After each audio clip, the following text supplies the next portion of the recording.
যেহেতু আমরা এখানে যারা আসছি আমরা সবাই কেউ বিএনপি করি, কেউ জামাত ইসলাম করি, অথবা কেউ নিরপেক্ষ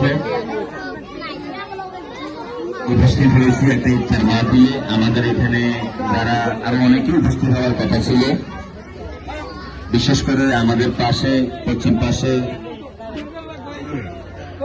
অকালে যার মৃত্যুবরণ হয়েছে, দ্বারা আমাদের শ্রদ্ধেয় দিগুলি ইউনিয়ন বিএনপির যুগ্ম সাধারণ সম্পাদক আসাদুজ্জামান বাবুল, আমাদের জামিদুলের মন্নান সহ অসংখ্য লোক আমাদের তাদেরকে হত্যা করা হয়েছে। আজকের এই মাহফিল থেকে তাদের রুহের মাগফিরাত কামনা করি।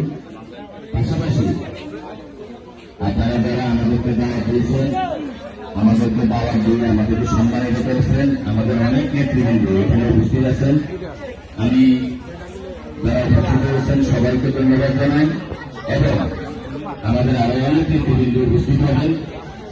আমরা আজকে